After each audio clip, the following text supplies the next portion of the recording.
Hey, so one of my favorite Redditors, All Is Mind, made a post this morning about a topic that has been really bothering me for 6 months, which is the role of action. This is like my biggest beef with the Neville crowd. I believe that Neville Goddard fully understood the importance of taking action, but it's conspicuously missing from almost everything that he wrote. Like, there's an allusion to it here enough that when I read through all of his work and reflect on my own experience, I can say, okay, I know what he meant there.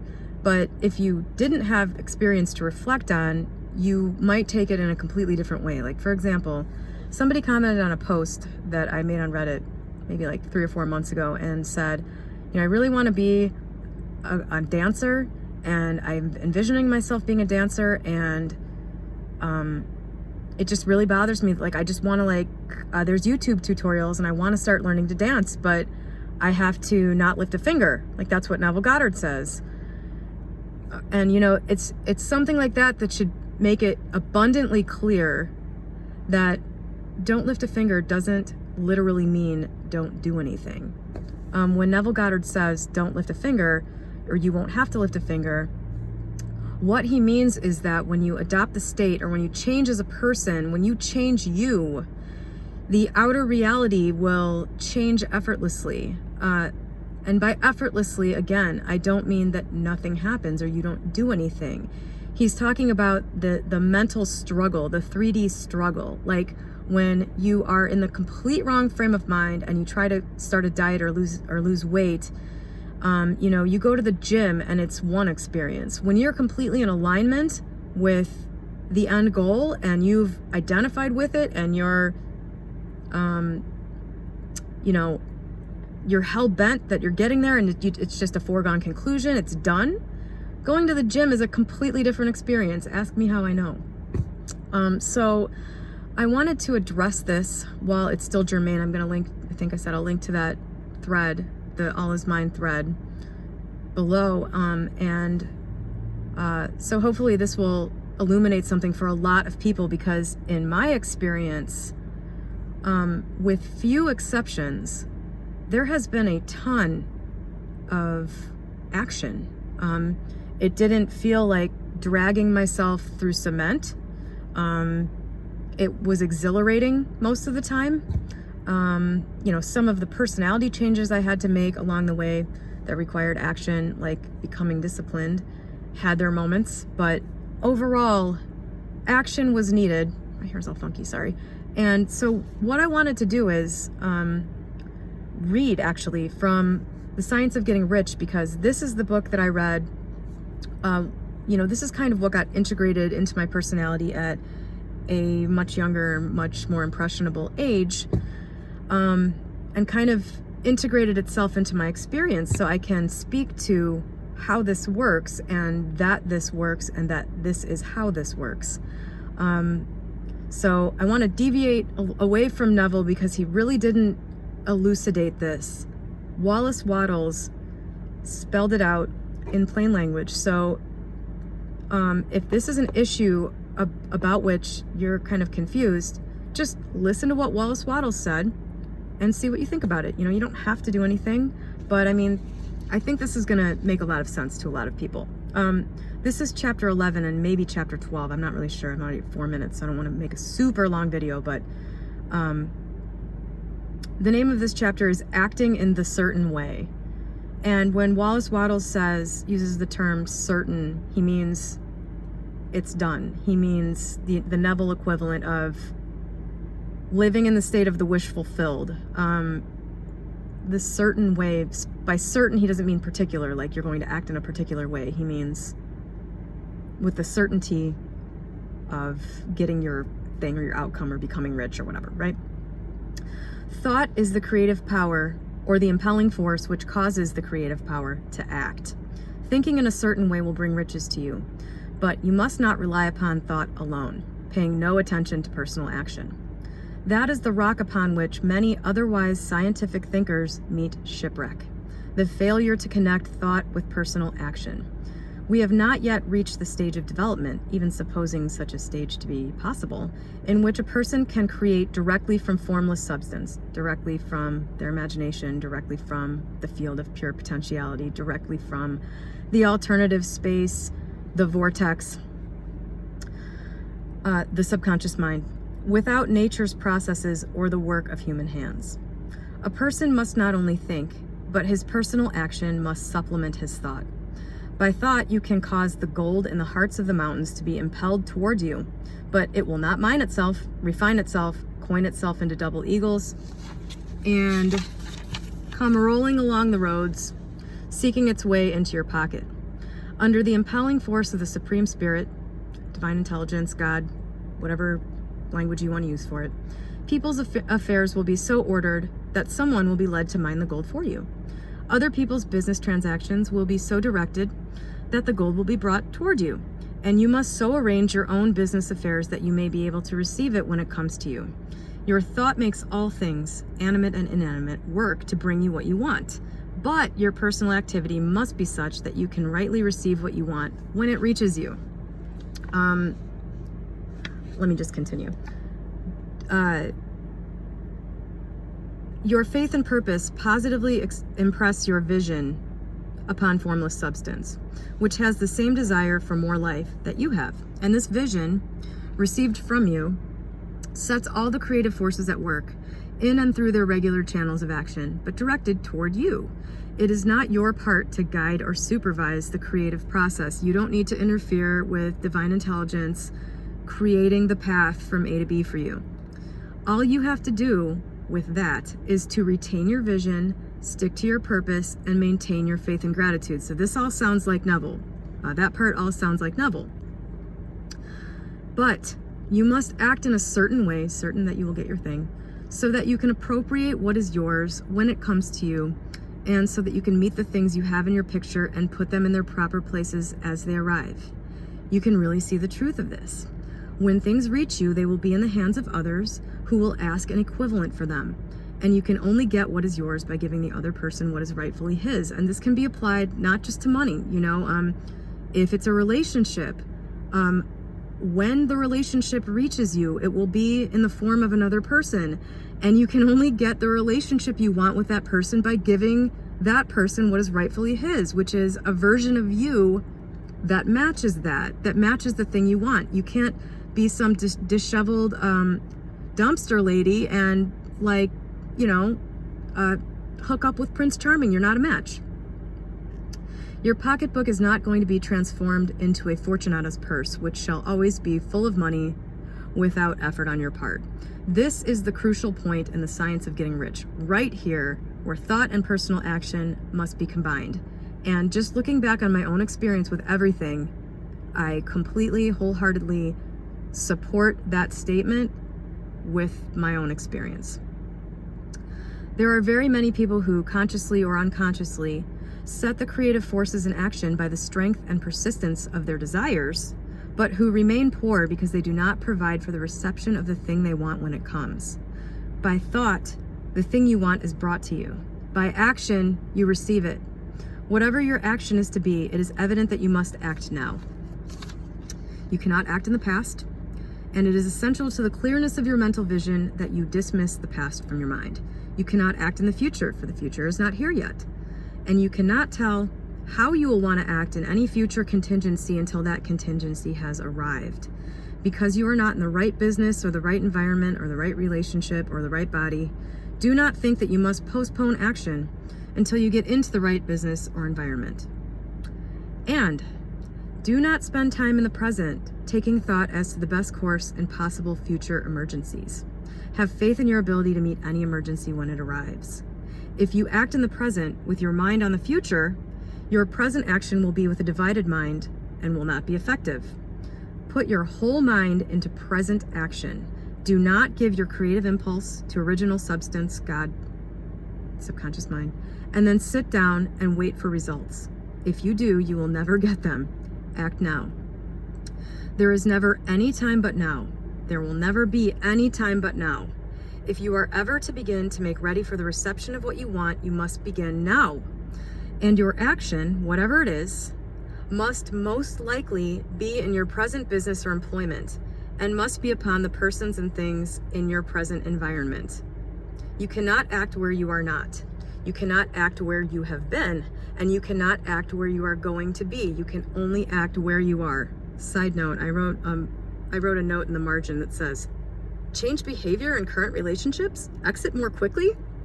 I did this like 2 years ago. I guess I've been trying to apply this to my relationships for a long time, but not in the certain way. Do not bother as to whether yesterday's work was well done or ill done. Do today's work well. Do not try to do tomorrow's work now. There will be plenty of time to do that when you get to it. Do not try by occult or mystical means to act upon people or things that are out of your reach. Do not wait for a change of environment before you act. Get a change of environment by action. You can so act upon the environment in which you are now as to cause yourself to be transferred to a better environment. This seems so clear to me. Hold with faith and purpose the vision of yourself in the better environment, but act upon your present environment with all your heart and with all your strength and with all your mind. Do not spend any time in daydreaming. Hold to the one vision of what you want and act now. It is probable that your actions, at least for some time to come, will be the same ones you have been performing for some time past. But you are to begin now to perform these actions in a certain way. So the same things that you were doing before, now you will be doing, but from a different mentality, from a perspective of being certain about the desired outcome being a foregone conclusion. If you are engaged in some business, relationship, physical state, and feel it is not the right one for you, do not wait until you get into the right business before you begin to act. Do not feel discouraged or sit down and lament because you are misplaced. No one is so misplaced that he cannot find the right place, and no one is so involved in the wrong business that he cannot get into the right business. Hold the vision of yourself in the right business with the purpose to get into it and the faith that you will get into it and are getting into it, but act in your present business. Use your present business as the means of getting a better one. Use your present environment as the means of getting into a better one. Your vision of the right business, if held with faith and purpose, intention, will cause the supreme power to move the right business toward you. And your action, if performed in a certain way, will cause you to move toward the business. If you are an employee or wage earner and feel that you must change places in order to get what you want, do not project your thought into space and rely upon it to get you another job. It will probably fail to do so. Hold the vision of yourself in the job you want while you act with faith and purpose on the job you have, and you will certainly get the job you want. Your vision and faith will set the creative force in motion to bring it toward you, and your action will cause the forces in your own environment to move you toward the place you want.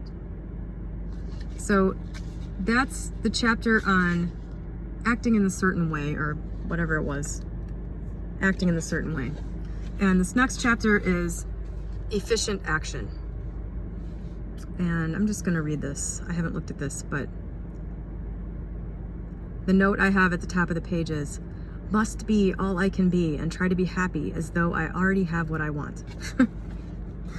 You must use your thought as directed in previous chapters and begin to do what you can where you are, and you must do all that you can where you are. You can advance only by being larger than your present place.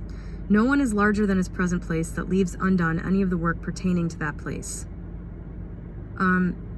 This to me means essentially that while if you're trying to lose weight, you might want to envision the outcome. You need to start doing everything you can do towards that you know of, that's in your scope of understanding.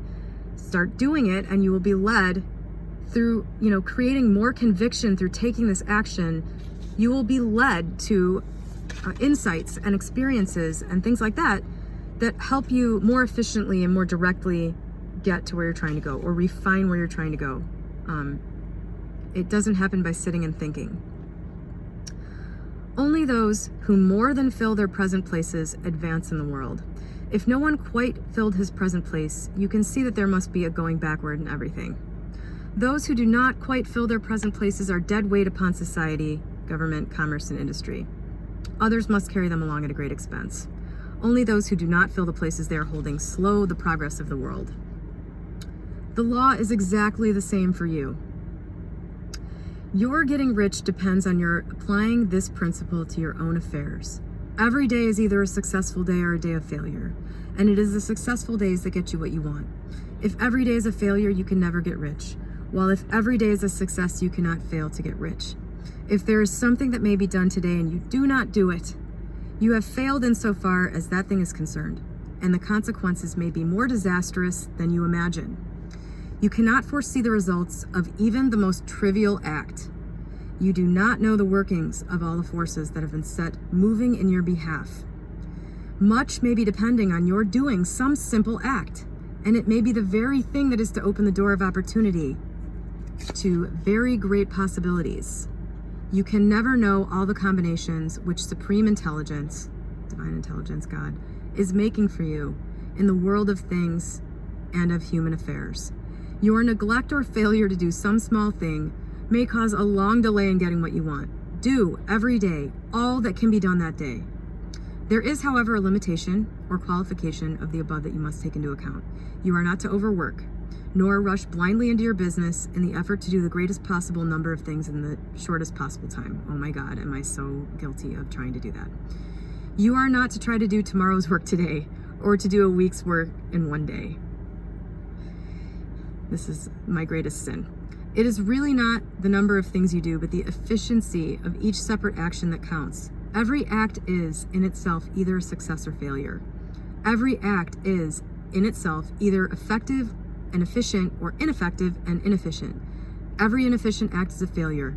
And if you spend your life in doing inefficient acts, your whole life will be a failure. The more things you do, the worse for you, if all your acts are inefficient ones. On the other hand, oh my God, my ex embodies that so much. He spent so much time working on things, coming from the wrong place, and nothing was ever fruitful until he changed his mind. On the other hand, every efficient act is a success in itself, and if every act of your life is an efficient one, your whole life must be a success. The cause of failure is doing too many things in an inefficient manner and not doing enough things in an efficient manner. I have my note in the margin is directly applicable to dating people for way too long. You will see that it is a self-evident proposition that if you do not do any inefficient acts, and if you do a sufficient number of efficient acts, you will become rich. If now it is possible for you to make each act an efficient one, you will see again that the getting of riches is reduced to an exact science, like mathematics. The matter turns then on the question of whether you can make each separate act a success in itself. And this you can certainly do. I have a feeling I'm about to have something to say about this. You can make each act a success because all power is working with you and all power cannot fail. Power is at your service, and to make each act efficient, you only have to put power into it. Every action is either strong or weak, and when every action is strong, you are acting in a certain way that will make you rich. Every act can be made strong and efficient by holding your vision while you are doing it and putting the whole power of your faith and purpose into it. It is at this point that the people who separate mental power from personal action fail. They use the power of mind in one place and at one time, and they act in another way in another place and at another time. So their acts are not successful in themselves. Too many of them are inefficient. But if all power goes into every act, no matter how commonplace, every act will be a success in itself. And since it is the nature of things that every success opens the way to other successes, your progress towards what you want and the progress of what you want toward you will become increasingly rapid. Remember that successful action is cumulative in its results. Since the desire for more life is inherent in all things, when a person begins to move toward larger life, more things attach themselves to him, and the influence of his desire is multiplied. Do every day all that you can do that day, and do each act in an efficient manner. In saying that you must hold your vision while you are doing each act, however trivial or commonplace, I do not mean to say that it is necessary at all times to see the vision distinctly to its smallest details. It should be the work of your leisure hours to use your imagination on the details of your vision and to contemplate them until they are firmly fixed upon memory. So basically what that was saying is that you're going to be acting from the state. Like you're going to take on through, the Neville Goddard imaginal acts, like when you've done it enough and you become the thing and you're carrying that with you, these actions that you take are going to be coming from that place. And so they will be different actions than what you would take if you were just trying and toiling in 3D without having done this mental work. There'll be different actions than the ones that you would just take otherwise. This I've seen really clearly. I've seen it clearly in watching what my ex has done and what I've done with business. Like, he's a success in many other ways that I'm not, but like in this one area, I've seen this really clearly. For me, it was always really clear to me what the right actions were to take. And the only time that I got caught up and didn't know what to do and got indecisive was when I was in fear. And my ex kind of operated from a place of fear often with money. And so he would toil away at these projects, like trying to get them to work. And I'd be looking from the sidelines thinking, like, this is pretty much busy work that he's doing. Like, I don't see that it doesn't feel like this thing is going to be successful. It feels like he's coming at this from a scarcity mentality. Like, he's not coming at this from an abundance mentality where, he's sure that this will work. He's like sort of feverishly working on this thing that has had no signs of life. It's like desperate in a way.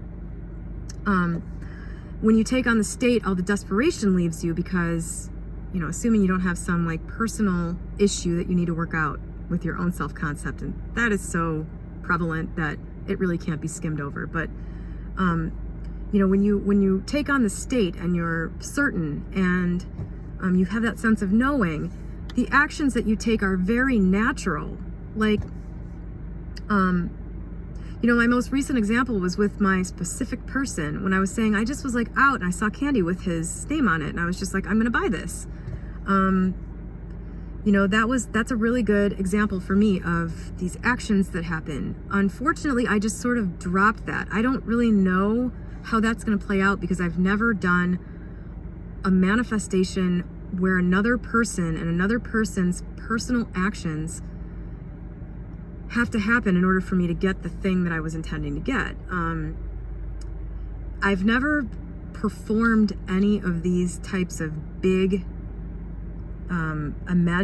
big taking on the state about a singular specific thing.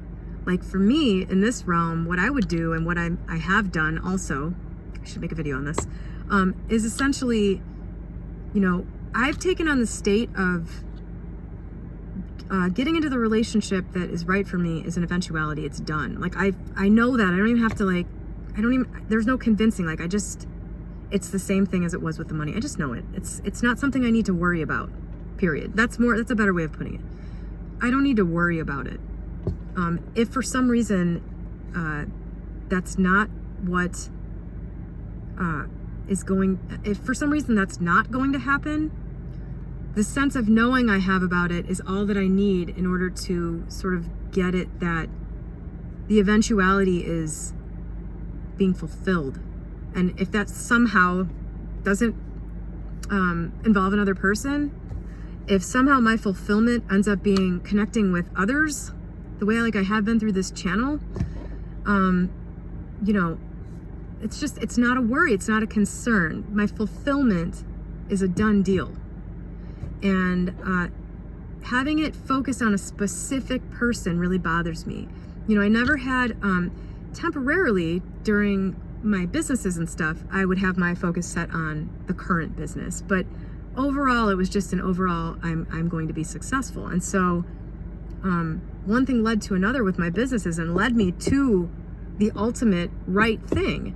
And so it's hard for me to focus on a specific person because for all I know, the specific person I'm talking about in this channel and Steve, perhaps those people were just the stepping stones to a different person who is just right, and will be the jackpot, will be the successful end business.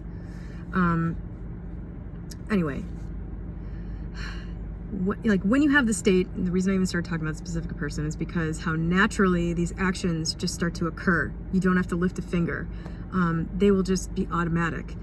And it was really this, I never toiled at my business. I worked very hard, harder than I probably had to, but it was because I wanted to. It was because, I don't know, it was because I knew that, anytime I didn't work, I was leaving money on the table, and I just didn't want to. I preferred to work and make money than to,